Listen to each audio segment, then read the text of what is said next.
sa to deje na tých trhoch? Akcie na maximách, zlato na maximách, bitcoin na maximách. Čakajú nás dobré aj zlé časy naraz, alebo sú už všetci zblbnutí? Dobrý deň, ja sa volám Juraj Karpiš a toto je ďalšie pokračovanie videí pre firmu Goldsafe. Firma Goldsafe prevádzkuje stránku investičnezlato.sk. No a toto je seriál Karpiš odpovedá na otázky klientov firmy Goldsafe. Tá otázka smeruje k tomu, že všetko nám rastie a je to taký podivný stav, keďže to zlato väčšinou zvykne rásť vtedy, keď sa nedarí ostatným aktívam, najmä tým rizikovým aktívam. A dnes rastie úplne všetko. Naozaj akcie dosahujú tie maxima. Máme relatívne v Amerike silný hospodársky rast. A Amerika je, čo sa týka nezamestnanosti, na historických minimách. A napriek tomu rastie aj to zlato. Ale tak ja hovorím, že keď rastie všetko, keď rastie cena všetkého, tak to nerastie cena všetkého, to klesá cena peňazí. A čiže pre mňa je to jeden zo signálov, že zlé peniaze strácajú na cene oproti ostatným veciam. A to nie je len dolár, že dolár stráca, ale strácajú aj ostatné zlé peniaze, keďže ten dolár napríklad voči euru je relatívne silný. Ale to, že dnes to zlato rastie, je divné minimálne zo 4 dôvodov a ja by som ich teraz vymenoval. Ten prvý dôvod je, že rastú akcie a to väčšinou zlato je jedno z mála aktív, ktoré má negatívnu koreláciu voči akciám. To znamená, že keď sa darí akciám a tie akcie tiež dosahujú nejaké nominálne maxima dnes, tak vtedy sa nezvykne dariť zlatu a dnes sa darí aj akciám aj zlatu.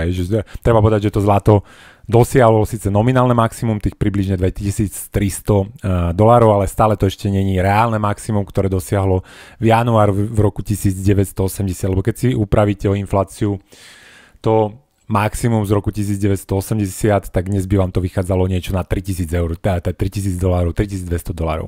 Čiže ten prvý dôvod podivnosti rastu zlata teraz je to, že sa darí aj rizikovým aktívam, medzi ktoré ináč zaraďujem ešte stále aj ten Bitcoin.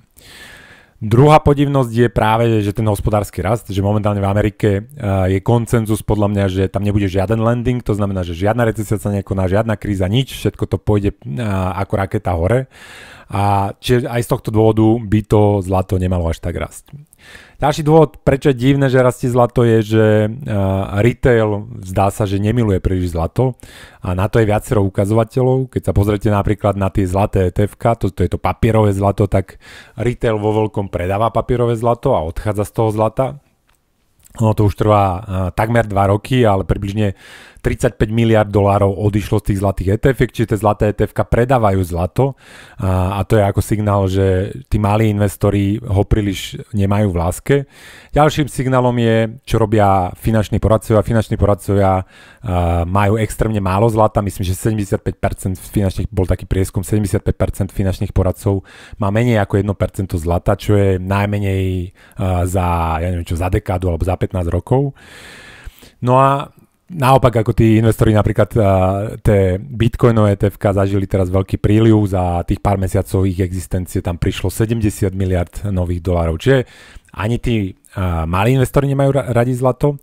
Ďalší podivný dôvod, napriek čomu rastie zlato, že sú vysoké úroky. Že vzhľadom na to, ako tie trhy sa sklamali v tej americkej centrálnej banke, kým v decembri minulého roka ešte čakali 7 znižovaní základného roku v tomto roku. Teraz už je to len 3, ale aj tie 3 vyzerajú také našponované, keďže tá inflácia nie je príliš nízko a nie existuje príliš veľa dôvodov, prečo by mali znižovať. No ale keď máte vysoké úroky, tak vysoké úroky sú alternatívny náklad držania zlata a to väčšinou vedie k tomu, že to zlato ide dole. A dnes máme vysoké úroky, máme nízke ceny amerických dlhopisov a napriek tomu je vysoko to zlato. Ďalší dôvod, prečo by malo byť dole zlato, je relatívne silný dolár voči ostatným menám a väčšinou keď je silný dolár, tak to znamená nízku cenu zlata. Opäť ani toto dnes neplatí. A ešte jeden dôvod, ktorý som vešal na moje sociálne siete, je taký podivný, že dnes máme ako keby rekord v tom zlate a napriek tomu sa o ňom vôbec nepíše a nehovorí. Keď pôjdete na moje sociálne siete, tak tam nájdete taký graf, kde počítajú všetky príbehy o zlate v médiách a korelujú to s cenou zlata. A vidíte, že v tých minulých maximách bolo 2-krát viac príbehov o zlate v médiách ako na tomto poslednom maxime, čiže je to také tiché maximum. No dobré, ale prečo to zlato rastie? Na začiatku by som povedal, že podľa mňa sme ešte len na začiatku, vzhľadom na to, že tí malí do toho ešte príliš nenastúpili, nehovorí sa o tom a to zlato je ešte lacné, keď to porovnáme v akciách. Index S&P 500 si kúpite za, myslím, že až 80, takmer 80 gramov zlata to teraz stojí, čiže to zlato je lacné. Ale tie dôvody, prečo si myslím, že už rastie, je na prvom mieste by som dal nákupy centrálnych bank, lebo aj to, že ľudia predávajú papierové zlato v podobe tých ETF-iek a cena zlata napriek tomu rastie, hovorí, že ten dopyt po fyzickom zlate prevyšuje tie predaje papierového zlata. No a kto najviac fyzického zlata teraz nakupuje, pravdepodobne sú to centrálne banky.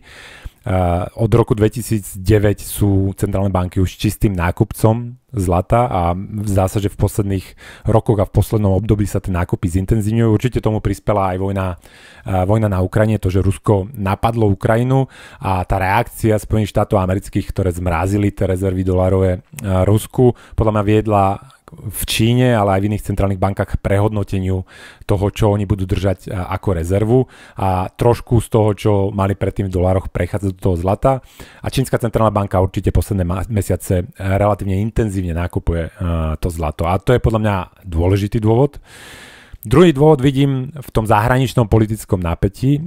Ono to zlato je naozaj poistka voči zlým nielen ekonomickým, ale aj politickým scenárom. A my máme vojnu v Európe, Izrael začal ďalšiu vojnu, čiže vidím tam napätie v tej zahranično-politickej oblasti, sú tu vojny a podľa mňa to podporuje aj tú cenu zlata. No a ten posledný dôvod je podľa mňa taký, že to zlato nie je príliš veriť tým centrálnym bankárom, ani tej americkej centrálnej banke.